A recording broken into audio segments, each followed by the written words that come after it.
On May 3rd, 2005, myself and a video production crew from Sydney County Technical College started shooting a documentary about the Ninth Ward. The hope was to attract investors to improve this neighborhood. All right, thank you, Minister Pope, for coming out and talking with me today. Just want to ask you a few questions about the neighborhood. We're interested in renovating or recreating Feliciana Street, bringing in some investors, some contractors, kind of improve the neighborhood a bit.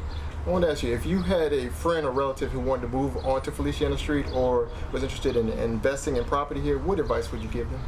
Well, I would probably tell him to go in on and invest. Number one, this neighborhood is an old neighborhood.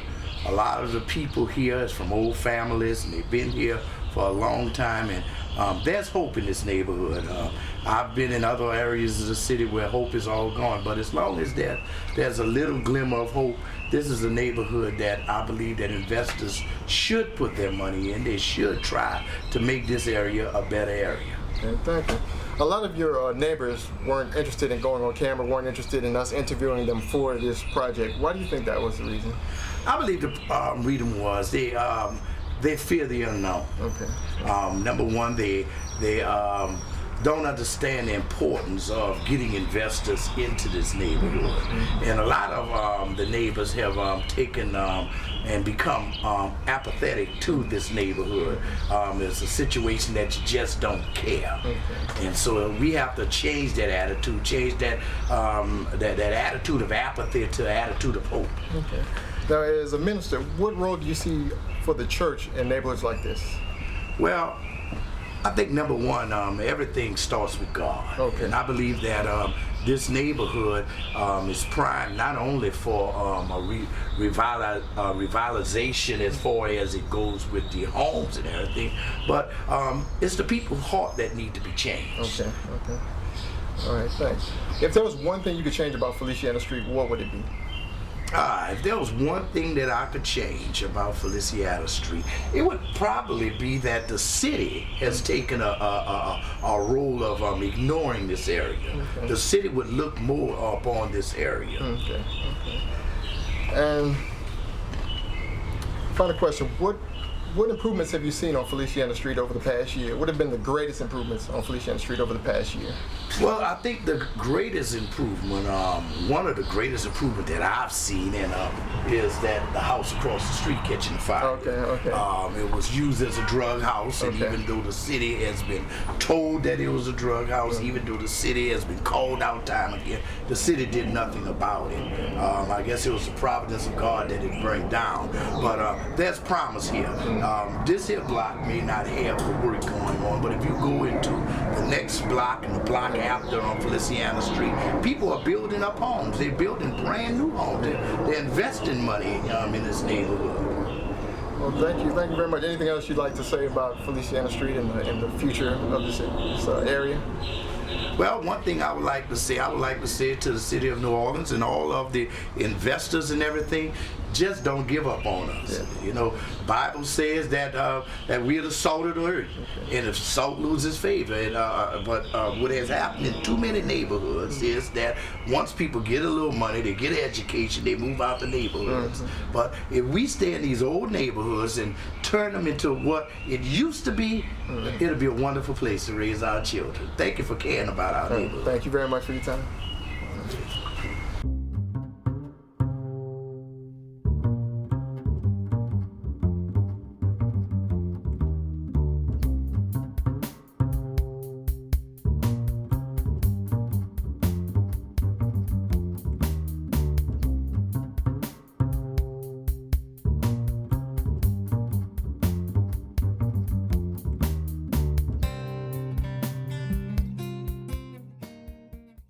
Thank you very much, Ms. Winfield, for appearing and coming out and speaking with us today. I just want to ask you a few questions about the neighborhood. The first one being, if you had a friend or relative who wanted to move into the neighborhood or who wanted to invest in property in this neighborhood, what would you tell them?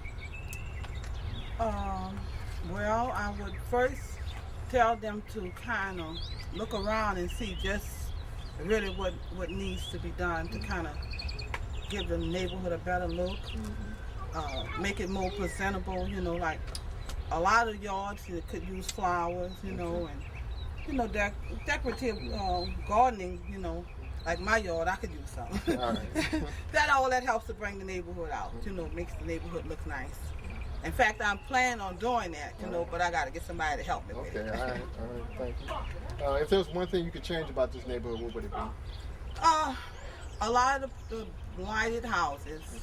That's a house that burnt last, right around the holidays down the street. Okay. And it's like an eyesore right now. And then there's a lot of property lots that are not being kept up. Okay. That's the kind of stuff we need improvement on. A lot of your neighbors were reluctant about talking to us. Why do you think that was? Personally, I don't know. I think maybe when you speak about being on television, they're filming it, and once I gave you, I told you I would do it, and I'm a person with my word. If I say I'm gonna do something, I say, oh, but they're gonna film it. I said, oh well, so be it. Okay. It may do good in the long run, for the community. Okay. And because we do need a better, boost up. We need it boost up. If the right people come in and buy the properties that people may not want or just don't have anymore, it would make the neighborhood look a lot nicer. Because when they renovated over from the design over there, if you go through there now, it looks totally different. The houses are nice, nice. It's a nice area now, because of that. It made a big difference. Thank you. What's one positive change you've seen in the neighborhood over the past year? Over the past year? Yeah, one thing that's positive is well, when they tore down the design and they rebuilt. That's the area I was just speaking of. Okay, yeah. And it looks a lot nicer over there, even though there's always negative and positives, and people say, oh, well, the same people moving back over there, it's going to be a lot of crime and a lot of drugs. But the society that we live in and the times that we're living in, you find that everywhere. Even in some of our affluent neighborhoods, where wealthy people live, there's still a lot of stuff going on. It's just not so every day. A lot of it just doesn't happen as often as it does in certain areas like this area. But it's happening everywhere. It's sign of the times. Well, thank you very much. Anything else you want to say about Feliciana Street? Yeah, I'm kind of excited about this now because, this seems kind of, still make me feel good. I'm able to speak my opinion, about the neighborhood. And all you guys coming out, I'm going to be a celebrity. I guess what? You never know how this going to turn out. Yeah. But like I said, if I say I'm going to do something, I go and I do it. So when you called me today, I said, oh my God, I forgot I told him. But I'm okay now. I'm okay. Thank you very much. And I hope this helped y'all, whatever y'all venture into. I'll do anything I can to support. Well, these are the small steps we're taking, and we're glad to have you on help us out. Thank you. Thank you very much. Okay. Cut. Thank you very much. Thank you. I didn't know what to say. Good job, man. Good job. Okay.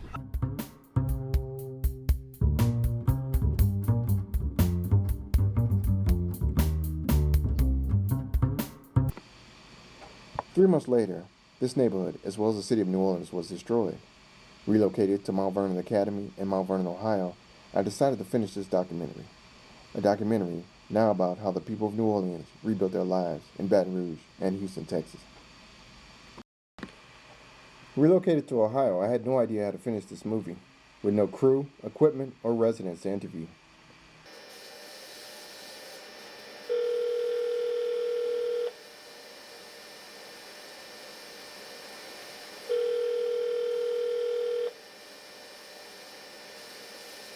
Hello.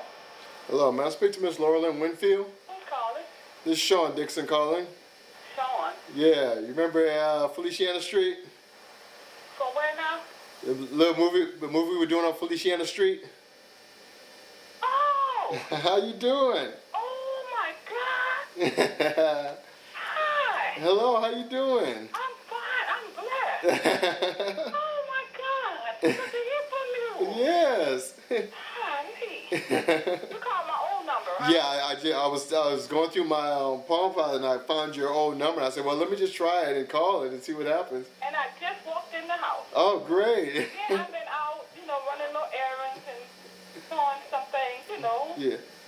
Where are you at now? I'm in Baton Rouge. Okay. Well, you're not far.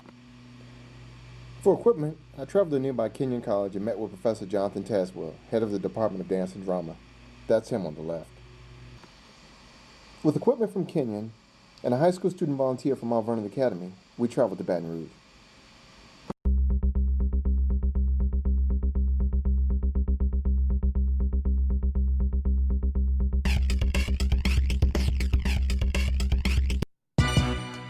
Yeah, come on. Woo! Ha, ha. I know you know what this is. I know you come know on. what this is. God, son. Lord bless this track. G. Reese. Yeah. God can easily spot those who are not yours from afar, but I got those who can part with the wicked ways of the heart. Sooner the days of the mark, and it's getting harder and harder to keep my head above the water. My people are being slaughtered. If I could be as blessed as Elijah and get caught up, and never see death, away off my block on top heavenly steps. What killing is irrelevant, because you never need breath. Inspired with the desire to rise higher, live like Elias, gain favor from the Messiah. His spirit is in me to lead me from the fire. It's hard to do right when you're doing wrong. God is watching, so watch what you're doing, Holmes. I was shaped in iniquity from my mother's womb. The Lord has gifted me, I know He coming soon. But before He do, there's some things that He want me to do, like infiltrate my culture and tell Him all the truth. I was chosen before my birth to live a life of a soul. On our first day in Baton Rouge, we were blessed with a meeting with Mayor Kip Holden to talk about the impact of Katrina, past, present, and future, on the city of Baton Rouge. Katrina is coming. What type of preparations did you make and your administration make for Katrina? Frankly, Katrina caught all of us by surprise. The storm was predicted to go in a different direction, and in the span of 2 days, it turned around and started heading towards the New Orleans and Baton Rouge area. In particular, New Orleans. Baton Rouge is very fortunate because we didn't even receive anywhere near the damage New Orleans received. But you know, when a storm is announced, automatically we have a team that jumps into gear that's covering every aspect of health and public safety. And that team gathers at our Office of Emergency Preparedness. Since we've been through storms before, they know exactly what to do. And then we go into a mode where there are briefings both from the National Weather Service, but at the same time we get local briefings as well to try to see exactly what's going on. Okay. How did your preparations fare after Katrina landed? We had a tough job. I mean, obviously, when you take in 250,000 people in 1 week, when you exceed your 25-year traffic growth projection in 1 week, it becomes very, very difficult. But both using our convention center and at the same time Southern University stepped up and area churches stepped up, all of those factors coming together made the quality of life better for a number of the people who had to come to Baton Rouge based upon Hurricane Katrina. The other thing was obviously trying to make sure we had adequate supplies, adequate food, and also health care in place to take care of people. Okay. Now, do you remember when your city felt the impact of the people leaving New Orleans? We felt them prior to the storm. Oh, okay. Because the River Center shelter was open prior to that. Okay. But we saw the major influx right after the storm hit, and when there was a warning, because, I mean, look at it, thousands of people. Yeah. Every hotel room is taken, relatives are taking in people, but it was quite an amazing story because LSU did a study that said that over 60% of the people in this parish either volunteered to work at a center or a shelter, or they took somebody into their house, and most people did it more than once. You said 60% of Yes. Oh, okay. Now the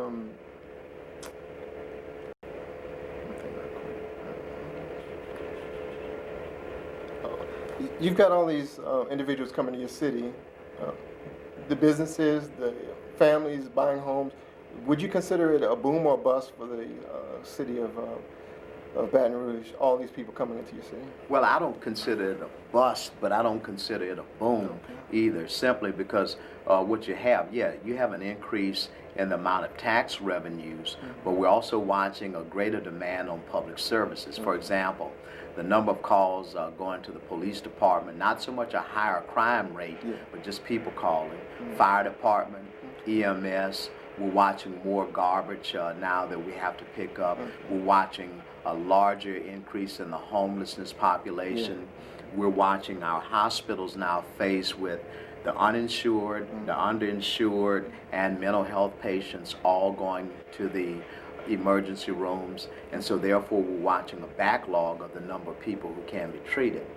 And the other thing is we know that we need a larger number of affordable housing and mixed income housing in order to accommodate people. So, you know, you might have a surge in terms of the dollars you have, but you watch those dollars being eaten up gradually simply because of the services that you have to provide. Okay. You say it's balancing itself out, or it's still a wait and see? It's still a wait and see because we watched some decline in the amount of tax revenues, but we budget on a very conservative estimate. So at the same time, we have our regular things that we have to take care of because we believe in providing public service and public safety as the top thing. So our Department of Public Works, police, fire, and EMS are always at the top of our budget priorities as well. Is your office or the city of Baton Rouge doing anything to encourage residents from New Orleans to return to New Orleans? That's not our job. Our job primarily is to make sure that if a person is here, that we take care of individuals. The sad part is when you see decisions made by either somebody in New Orleans or at the state that says we want to send more people into Baton Rouge if another storm occurs. My problem there is how can you keep piling people on when the people who are here now are not receiving basic services? So it becomes unfair for people to send other people in when we need to take care of people who are here. The final question is, the title of our document is called Petro, which is a biblical term for rock of foundation. What would you say was your rock through all this? This was your first year in office.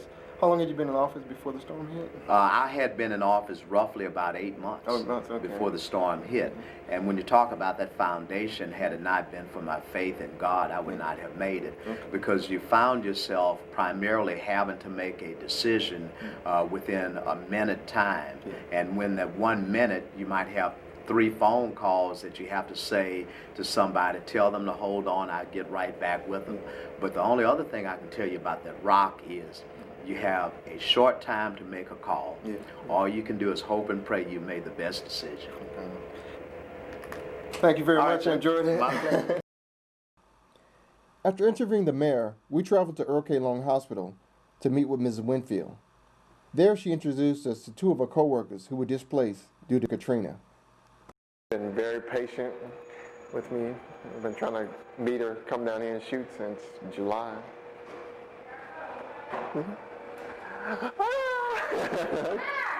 How you doing? Finally, It's good to see you. Good to see you. Hey, good to see y'all made it, huh? Yes, we made it. Long drive, but I said, so I got to come out and finish what we started. So. How you been? I'm doing okay. It's good. So we coming over for Thanksgiving? Yeah. All right.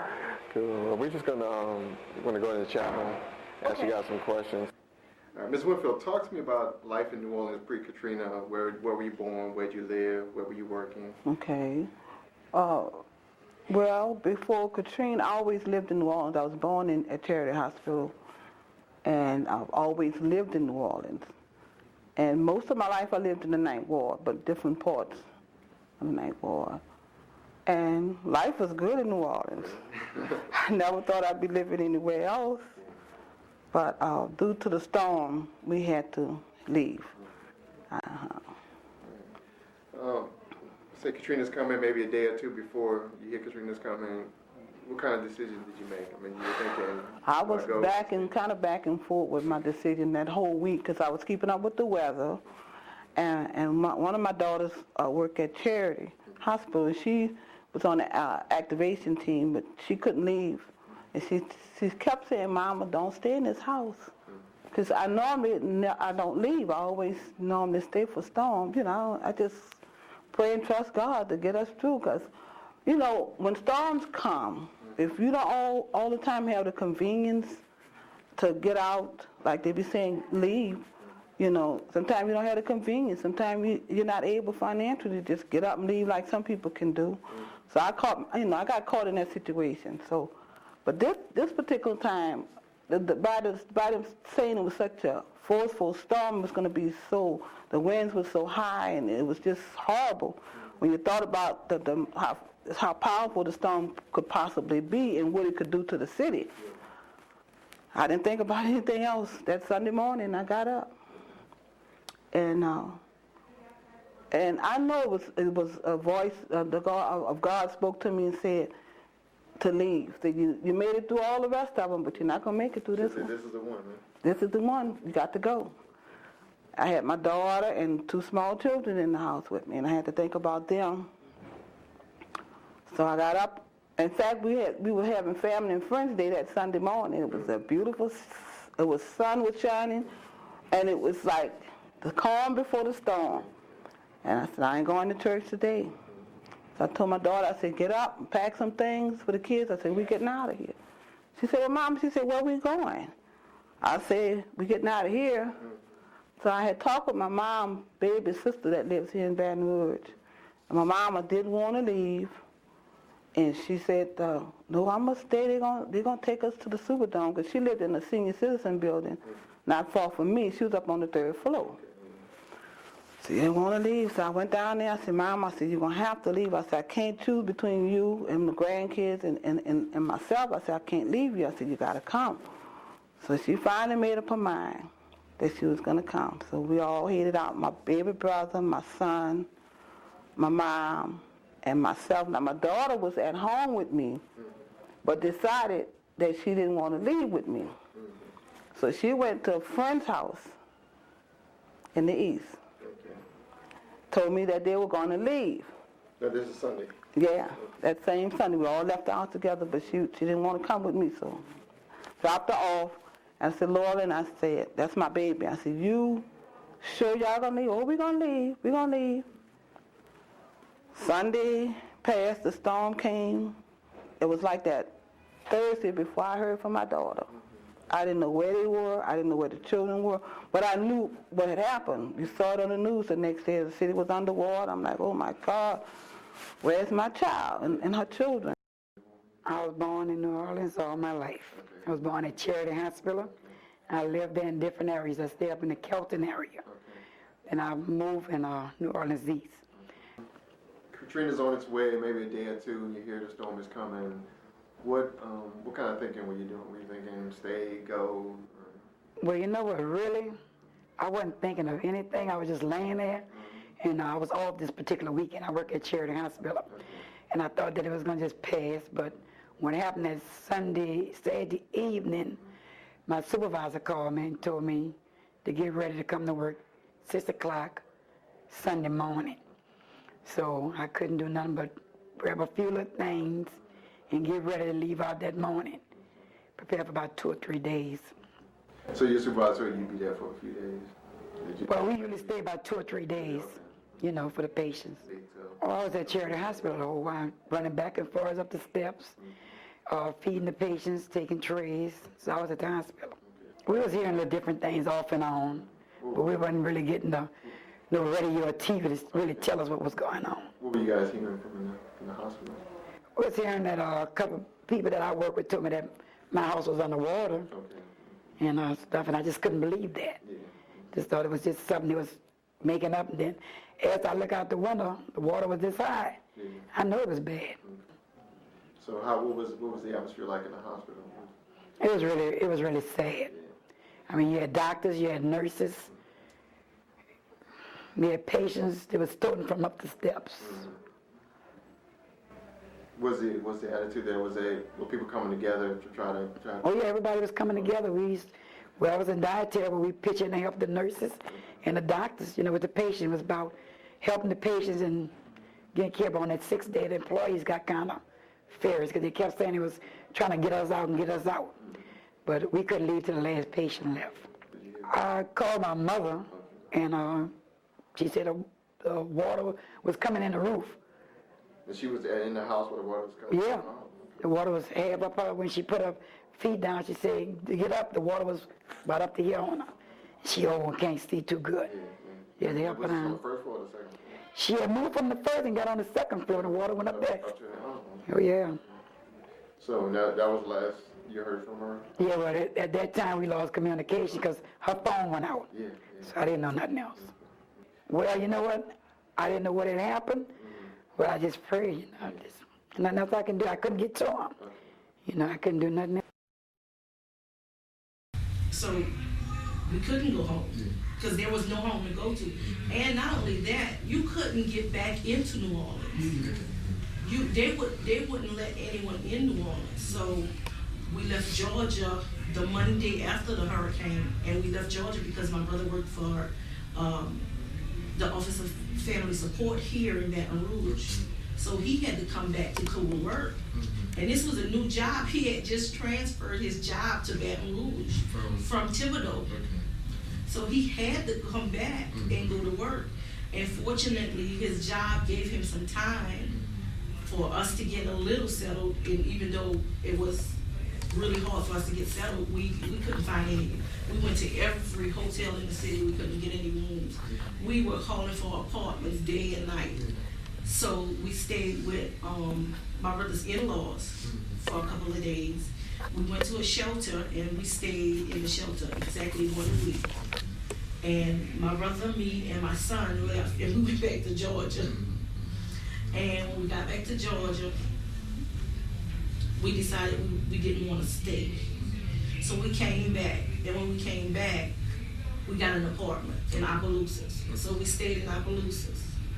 All of us in the little 2-bedroom apartment. How many people? My 3 children, myself, my brother, another one of my brothers, and my brother's 2 children would come on the weekend. So it was really hectic. Brought the family closer together. Yeah, and we don't get along that well. Some days we could kill each other. So imagine how we felt in Atlanta after not, you know you can't go home. Yeah. To know you can't go back to what was yours. Yeah. You lose all sense of security, and that's really what happened to us. We lost all sense of security because I knew at 4:30 in the evening when I got off from work, I could go right across the street and catch that express bus, and I'd be at my house in 20 minutes doing whatever I felt like doing. So we were very secure in the little that we did have. So during that time, people started text messaging people. And my other daughter, some kind of way, got to my aunt's house by phone. And she said she was okay. But my baby daughter and the 2 grandchildren, I didn't know where they were. I still hadn't heard from her. So she finally called, when she called, and said they were at the Astrodome in Texas. And then she told me the ordeal, what happened with her and the kids in that house. And I just thank God, because they were in an apartment with a friend, and the roof had caved in. And my grandchildren and my daughter, they had to airlift them out through those baskets, That's how they got out. They were on the roof of the house, and I just thank God that they came out, So they were in the Astrodome, and then, people just was being so nice to people because they knew they were from the, Katrina. How did I leave? We left on off the fisherman boat. We got on a school bus, and they brought us here in Baton Rouge to Belmont on the airline. So you basically had whatever you brought to the hospital with you? I lost all that. Lost my shoes. The only thing I had on my feet was a pair of socks. Walking back up the steps. All I had on was a green scrub suit. I had that from the time I left New Orleans to the time I come to Baton Rouge. And what happened with your mom? Well, my mother was in Austin, Texas at the time. My sister called and located us and made a reservation for us to leave from the church to go to Austin. That's where I was, Austin, Texas. How'd your mom get out? Orders the young men that, I don't know where they got boats from, had a boat, and they told her, Miss Lily, come up before you drown. And she didn't want to go. You know, they stuffing it like them houses. Yeah. And my brother and them, they had to pick up and put in a boat. And she said she got on top of the school, of Daniel's school. And a helicopter just left up in there and brought her to Texas. Coming here to Earl K. Long. Well, let me tell you about Earl K. Long. I had a time with Earl K. Long. Charity had furloughed us, and we didn't have a job. They told us and promised us that we would be working at Earl K. Long with our same salary and everything. I went through living, you know. So what happened, I called dietary, and this lady, Miss Mary, I worked her every day. And she didn't know nothing. At first it was hiring us, then it was putting a freeze on us. And I begged this lady, and I worried this poor lady every day till the Lord opened doors and she let me in. And they were out one day, and she So said, you're talking about in Texas? Or? yeah, in Texas. Okay. And my daughter was in Houston. But they didn't have a place to stay. It was still at the Astrodome. But they would come out, you know, during the day and just kind of walk around. And they run into people. And she said people were giving them money and, you know, stuff like that. So she said some lady, they were in an eating place. I don't know if it was a chicken, one of those Kentucky Fried Chicken somewhere. And you know, when people see people with children, you know, they kind of have compassion. They saw a young girl with the two kids. I couldn't do anything because I was here in Baton Rouge, you know. So she said a lady took them in. A lady, total stranger, took my daughter and her two children in. And they stayed there, maybe about a month. And this is at the lady's house. Yeah, she called me. She gave me the lady's phone number, and it was a young woman, but she was a single woman too, but an older child than my daughter's two children. So they stayed there with them, and then she finally moved out. You know, once she got the apartment, you know, they was giving out vouchers, and so she got the apartment, and that's how she started maintaining herself, you know, and the kids were all right. I was able to talk to them on the phone and stuff like that, but it was an ordeal. It really was. So what do you miss the most about New Orleans? I kind of miss the convenience. It's just, to me, you got to go so far for everything. And certain things I want, I could just walk to the corner store and get it, you know. But now you got to get in the car, go to Walmart, go to the Piggly Wigglies, you know, stuff like that. But it's not bad at all. What do you miss the least about New Orleans? What I miss the most about New Orleans? Oh, what do you miss the least about New The Orleans? least? Yeah. The crime was horrible. Yeah. So, you know, that was really not a nice thing, you know. And in my neighborhood, you know where I was, it was kind of, people was getting killed around there left and right, you know. It was really bad. I knew something was going to happen because it was just, you know, too much going on, too much killing. Hypothetically, if Katrina hadn't hit and levees hadn't broken, all the flooding, what type of future did you see for yourself in New Orleans? Well, I had 33 years at the hospital. I was trying to do 5 more years to retire. Okay. I had me a flower garden, and you know, I was going to just retire and try to enjoy life, enjoy my retirement. And does your retirement carry over here? Oh yeah, it do. Thanks to Miss Mary. And what do you miss the most about New Orleans? Oh well, you know, New Orleans is a fast land town, and What do you mean by fast lane? I mean with the food, and anywhere you go, any time of night, you get something to eat, and you know, you always see people out, and you know, something going on, you know, so you know, I miss all that little bit stuff. Okay. You know, friends, and you know, I had people that I was related to there, you know. What do you miss the least about New Orleans? The least, Yeah. it ain't too much at least I really miss right about now. I'm not, I don't know if I can go back now, you know, so much, I don't know. What would it take to bring you back to New Orleans? Well, it wouldn't take too much. I have a home in New Orleans I'm trying to rebuild, but right now I went through too much through the hurricane with New Orleans. I've seen too much, and right now I just want, you know, stay here to get my mind together. Okay. So this is home for you now? Yes, right now it is. You know, I like the little Baton Rouge. Yeah, a little bitty town, yeah. I get lost, but I find my way. You know, it's like they say, it's a circle. I never knew what people was talking about. I said circle, but Lord, it's a circle. Go round and round. But for some reason it got took away. But you know, God does things for a reason, and we are not. I mean, all we can do is question it and wonder why. But in some ways, it was good, and in some ways it was bad, because in some ways I know people who were living a life that their life needed to be improved. And so some people have improved their lives because of the storm.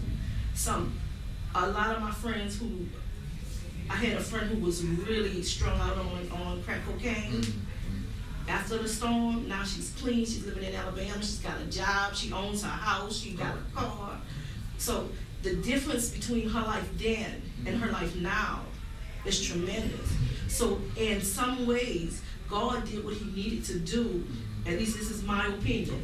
God did what he needed to do to get some people's lives settled. Now there are still people who don't have jobs, and because you know you hear why don't these people who come from New Orleans have jobs? Well, these are the people who don't have jobs in Houston, ever they are right now, are the people who never had jobs in New Orleans. So it's not easy to say just get a job, especially if you don't have an education. And for the most part, the people who don't have jobs are people who don't have an education to get a job.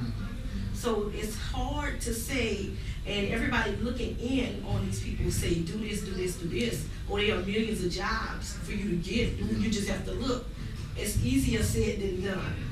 So people, lives changed, and some for the better. Yeah. Now, what advice would you give other people who went through a similar ordeal that you did? If they had to rebuild their lives in another city? Well, all I can tell them, you know, you got to adjust.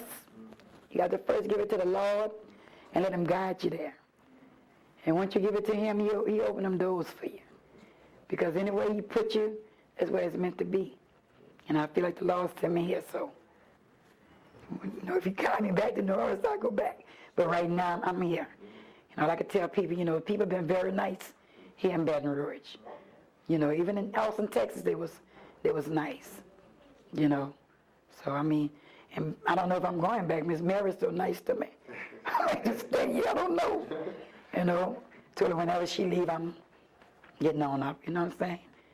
So I'm just taking it one day at a time, seriously, with my home and everything, because I don't have nothing to go back to. So I have to make the best of here, and I'm pretty good with it. You're trying to rebuild your house? Well, I'm trying to do something with it. Even if I don't go back, I have children, and my son and them are young, and me won't go back. You know, just a place for them to live, but I'm all right. Well, like I go back to you again, a good Lord, because I was in a pretty messed up condition, losing my home, losing my job, and then on false promises, I had to really pray. My daughter told me, she said, "Woman, you cry every day." She said, "You just cry.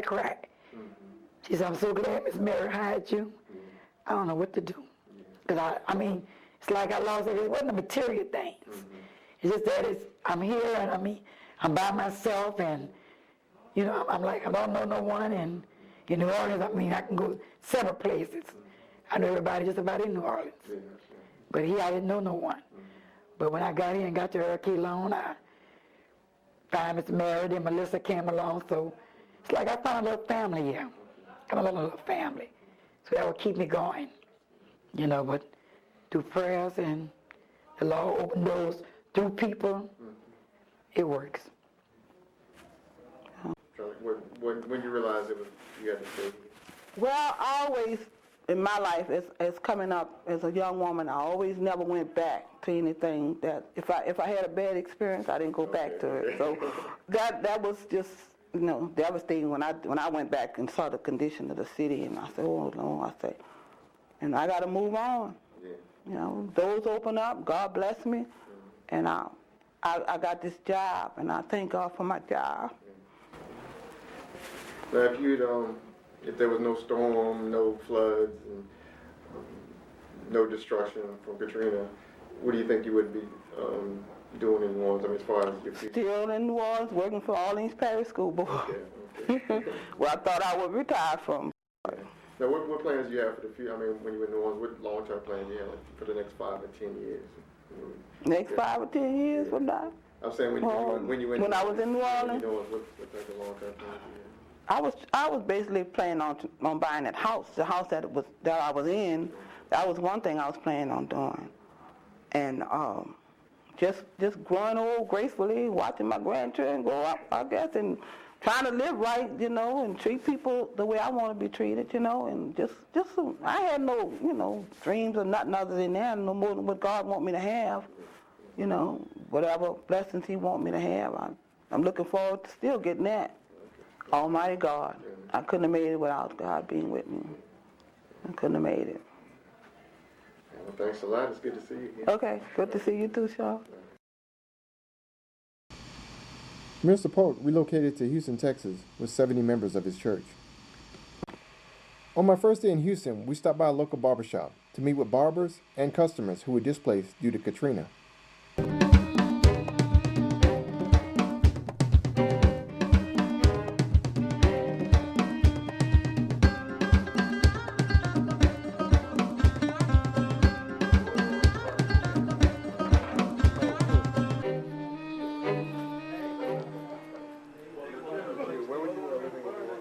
In New Orleans East, or for Bullet.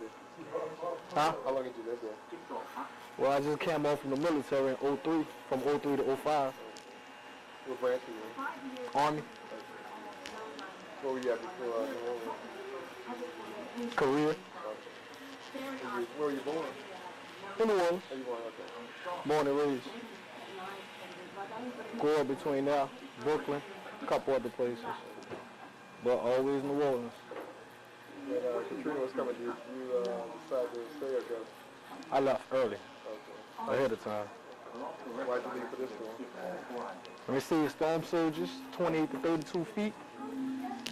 Nobody could drink that much water. What do you miss about New Orleans? The people, some of my family, you know, just being close to family. How you like Houston? It's all right, got to make adjustment, but it's all right. What's the biggest adjustment you had to make? The distance to drive to go places. Place big, real big. What don't you miss from New Orleans, if anything? I should say the same thing, my people. I love them. Sometimes you got to go home. What advice would you give other people who relocated to Houston? Be prepared for, you know, a wide range of people, different cultures, and just be prepared to work. It's a nice place, but you got to really be prepared, and you actually have to be ready to stick to your guns and sacrifice a lot. It's a big place. There's a lot of competition. What's the best thing about Houston? I ain't gonna say that. But the people. I got some cool people out here. Really do. Miss Frida, she welcomed me here, open arms. Got some nice people. Chris, Mr. G. They're some real nice people, and I like that. They came here to welcome me with open arms. Not no time soon. We got a long way to go. What do you think bring you back? For the city to really get, well, better than what it used to be, and just to some of my family to go back home. What's your name? Jamal Clark. And where'd you live in New Orleans? And I grew up in on Trequin Villa in the Lower Ninth Ward, one of the places where it got hit, you know, the hardest. We call it Cross Canal. And then I moved out to New Orleans East, and that's another place where it got hit hard. All my family down there, you know, kind of rough going back at times, you know. What were you doing in New Orleans? Oh, I worked for Coca-Cola. I was driving trucks. Pretty much, you know, making a living, a decent living. You know, Coca-Cola is pretty much a good job to work for in New Orleans, you know. Did you move before the storm? Did you leave before the storm? Yeah, actually, I left like 2 days before the storm, man. I mean, you know, at first I wasn't gonna leave, just like a lot of people, because of, you know, we done ran so many times from storms, and we didn't think it was gonna be that bad. But my wife actually, you know, encouraged me to leave, and she fussed at me, and you know, finally got me out of there. And every day I gotta hear it up. So I'm glad she did that, you know. Now, why did you choose Houston? Actually, my wife had a cousin down there, and she always been trying to get us to come out here. And you know, we never really wanted to leave home. In New Orleans, when you got all your family there, that's your culture, you know.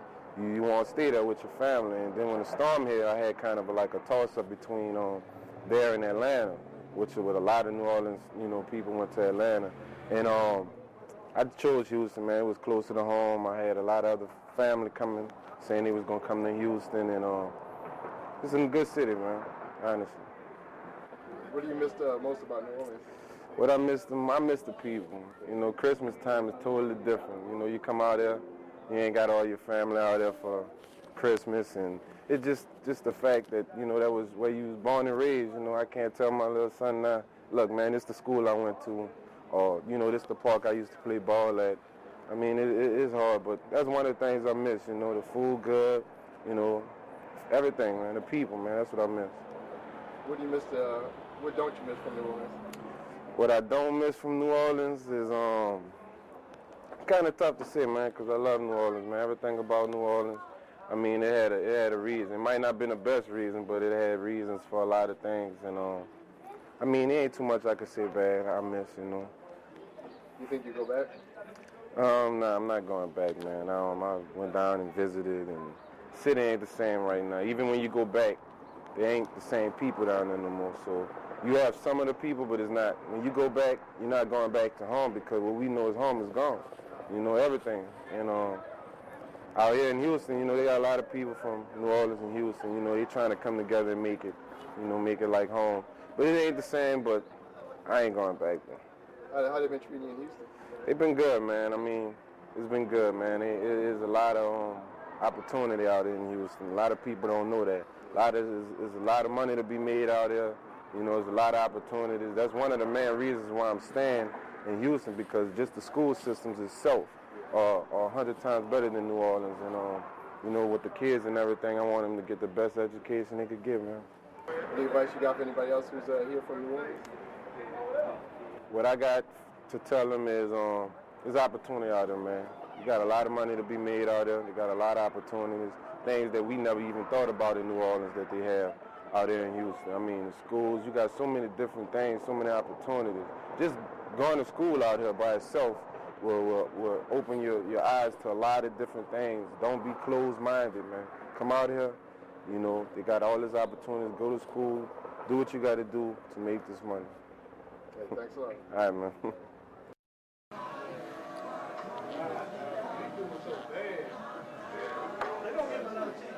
Yeah. I'm from the lower Ninth Ward. We call it across the canal. Yeah, I was cutting hair and at a shop called Off the Hook of St. Claude and Montague. Did you leave before the storm? Yeah, I left that Sunday morning. What made you leave? Man, that hurricane and just watching the news. Did you left for other storms? Did you left for any other storms? Yeah, left a couple of storms before that, but that one really just caught my attention. You know, how they just kept broadcasting. How'd you end up in Houston? I had some relatives out here, you know, prior to coming out this way on a regular, you know, from leaving from different hurricanes. How they treat you in Houston? I'm loving it, man. You know, they loving that New Orleans style, that taste out here, you know. So what do you miss about New Orleans? Everything. Everything. I can't lie. Everything from the French Quarters to just the flavor in the barbershops out there. It's just everything, period. Nah. if I would take away from it, it wouldn't be New Orleans, you know? Can't take it away. The good and the bad, you know, that's what really makes New Orleans. You planning on going back? Like I said, it's up for grabs right now. What did it take to bring you back? Oh man, it's gotta have just more togetherness on a political level. They have to like really convince me that it's all good to go back, man. They have to really show me something other than the talking that we used to hear. Yeah. What do you mean by political? Is the politicians not gonna fix the city? Or? Not saying that they won't fix it. Will we be involved in the equation, you know? That's the main thing right there. That's the main thing. Now, there's no doubt that it's going to come back. It's going to come back more stronger than ever, but what part will we play in it, you know? Now, I heard a rumor that people coming from New Orleans and Houston get their haircuts by school. Yeah, they still get their travel on, man. They get their travel on. Is there a discount for traveling? Little bit of everything, man. Just love, period. You know, they show me love, I have to show it right back. Thanks a lot, Steve. I appreciate it. Tremaine Evans from New Orleans, Louisiana. I was located in New Orleans East, right off of Crowder. Before I came to Houston, I was teaching at St. Augustine High School, and I made this transition because my fiance, her sister live out here, and once I came out here for the storm, and right now I'm teaching at elementary on Bensonet. What are you teaching? At Girls and Boys Preparatory Academy. Yeah. What made you come to Houston? Like I say, because of the storm, originally after the storm, I went to Natchitoches, Louisiana. So but my fiance's sister was living out here, so I decided to come out here and give Houston a try. How they been treating you in Houston? Oh, it's been fine. It's been fine. I really like the area and the opportunity that you have.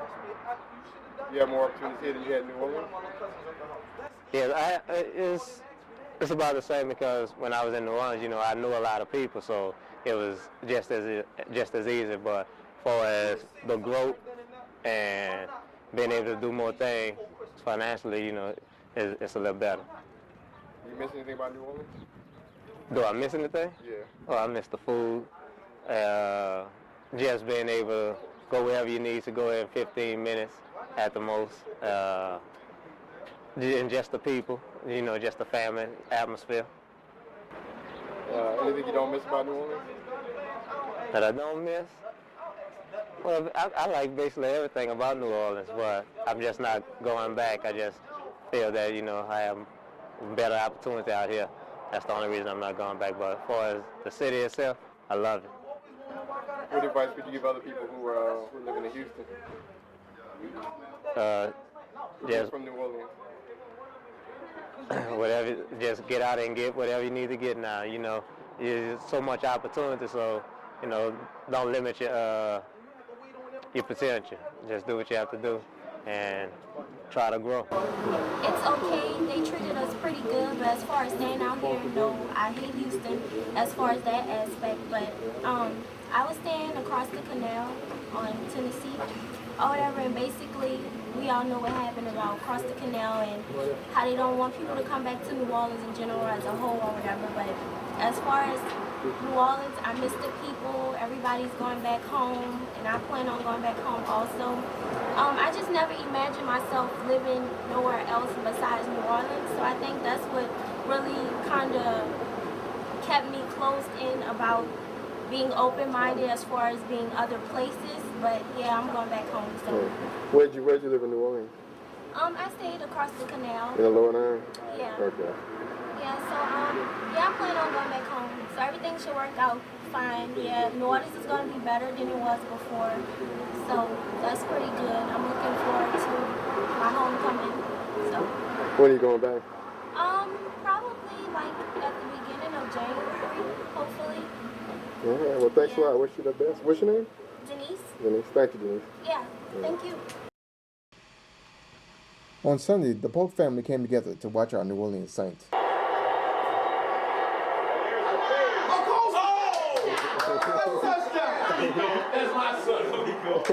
After the game, I used the opportunity to ask the family about comments made about Katrina, its victims, and the city of New Orleans.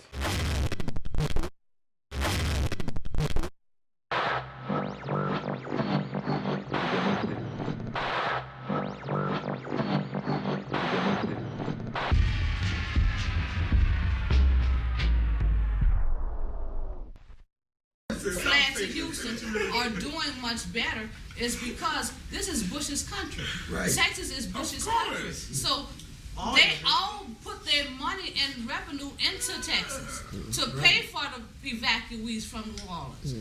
You know, so that's really what the deal is. The thing that was embarrassing was they showed a picture, a video of I think President Lyndon B. Johnson after Camille, I think it was. He came down there. The man was on the ground, and they had no lights. He In had a the night flashlight. world. In the night world with boots on. Saying, you know, this is your president, just letting you know that we care. You know, Right. really do much of That that. mean a lot. Right. Let That them mean know a that he lot. cared with a flashlight.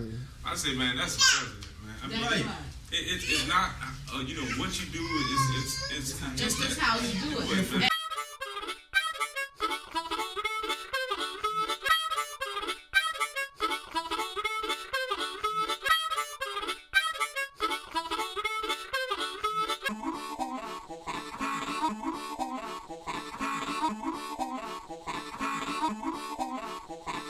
The way I get from it, that she's stating that you're in one of the arenas, the Reliant, wherever, and you're living better than you lived in New Orleans.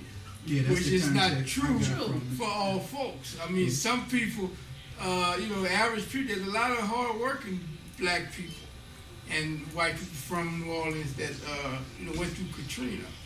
And that, and that's more of a put down that she's saying. Exactly. That, you know, that we better off here than we was in New Orleans. Sleeping on the floor. Mm-hmm. Sleeping on the floor of an arena is better than what we lived in our homes. It just don't. It was an insult when I saw it, and it's kind of sad. That's the person that raised the president. It's a real scary thing for us. True. Yeah, a lot of people had something that worked for what they had all their lives and lost it. You know, and for her to say something like that is just not so. You know, but they've always had. So, you know, they don't know what it feels like to have nothing. And it's not that we in Houston because we love Houston. We were forced. It's where we landed after the hurricane, and there's no home to go back to. So we're in a situation where we're forced to be here. And you have to make the best of it. You'll be a miserable person if you just continue to try to get to something that you don't have no more. You have to start new where you're at. And we have to be in Houston. That's where we start a new life at. Houston. I mean, is she right about any people that were maybe underprivileged? Well, a lot of people took the quote. Well, I guess at the time she shouldn't have made the quote. Should have just waited for a while just to see what was going to happen. And, you know, people start living their lives and getting jobs, and then I can see what she's talking about. But just with the quote being made, where it was At made, that time, where it was made, yeah. while it was going on, I mean, it just was unacceptable. But yeah, I mean, my wife graduated from nursing school. All of us have jobs, prospering more now than ever, and it's more a testament to the society and the economy, not just of Houston, but any New Orleans city. I mean, any American city. New Orleans was worse than any other city. I mean, as far as we're one of the worst cities as far as infrastructure and economy is concerned. So it's not that Houston is such a good city. It's just a normal city. We were living below average. Mm-hmm.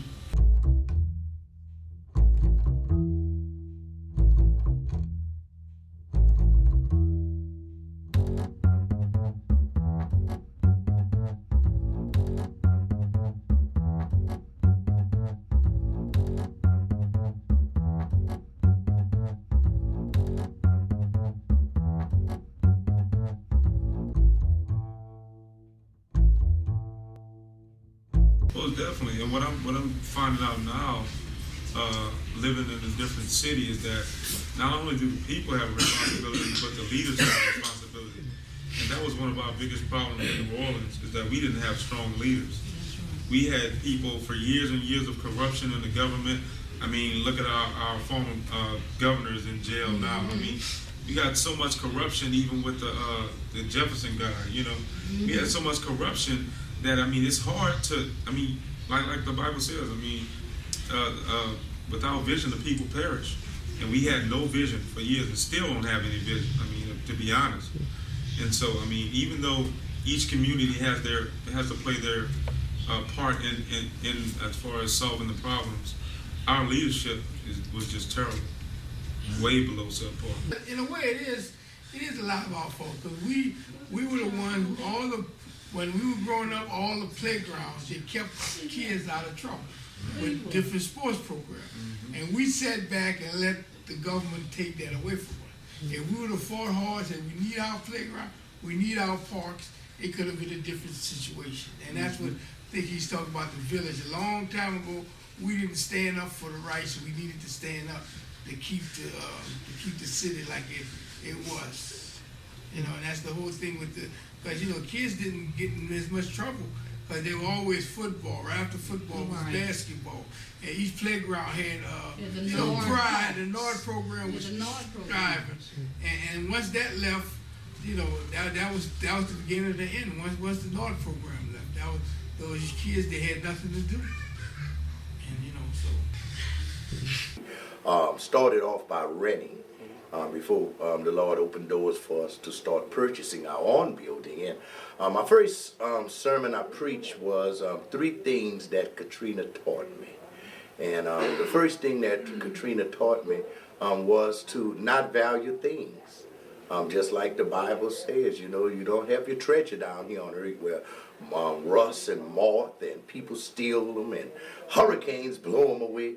You don't have that down here on earth, you know. So everything that I had, my home, the church, all my fine clothes, all my fine suits, all my alligator shoes, all my monogram shirts, they were all destroyed, you know. And then the second thing it taught me is to value people. We had 475 members in our church. We now have 70 of us from New Orleans that reestablished here. And it's a situation that I know most of my members I'll never see again. Most of my colleagues from New Orleans I'll never see again. Most of my friends. And one of the worst things that really happened to the storm, my old mentor and pastor, Dr. Joseph Daggs, he drowned in a hurricane.